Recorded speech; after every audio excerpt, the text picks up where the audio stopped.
Let's take a look at the topics that you're going to see on your exam and exactly the kinds of questions and even what kind of percentage weight or load on these questions that you're going to get. First of all, and we'll organize the course in this same kind of order, you're going to get questions on configuring DNS for Active Directory. Now, roughly, this is going to be about 16% of the questions you get. So let's say that theoretically, if you get 100 questions on the exam, you can expect to see around 16 of them that have to do with DNS and its Active Directory interaction. The next area that you're going to see is configuring the Active Directory infrastructure, and that's going to be about 25% of the questions.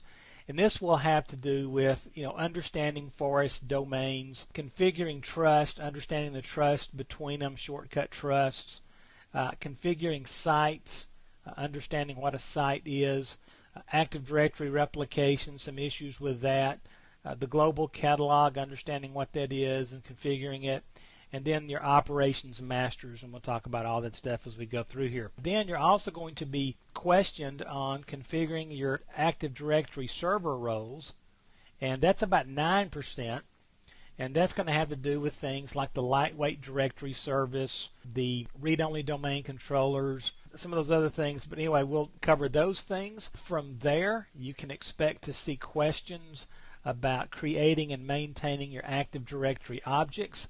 And of course, that is going to have to do with users, groups, all that sort of thing, distribution lists. We're going to talk about how to maintain those Active Directory accounts and resetting the accounts, disabling versus deleting. Then we'll talk a lot about group policy. Group policy falls into this category. And we'll talk about what group policy is, creating group policy objects and applying them and so forth. Then we'll actually get into managing the Active Directory environment. And this will be such things as backup and recovery, offline maintenance, monitoring Active Directory and so forth. Then we'll get into configuring Active Directory certificate services.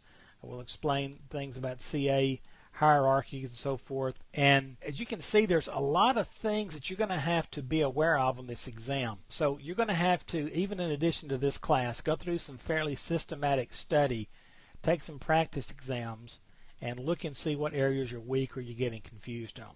But you can see here, these are the areas that you're going to be tested on. You can kind of weight your testing on this, and these are the areas you want to pay close attention to and make sure that you have a good, thorough understanding and a lot of hands-on experience in each one of these areas.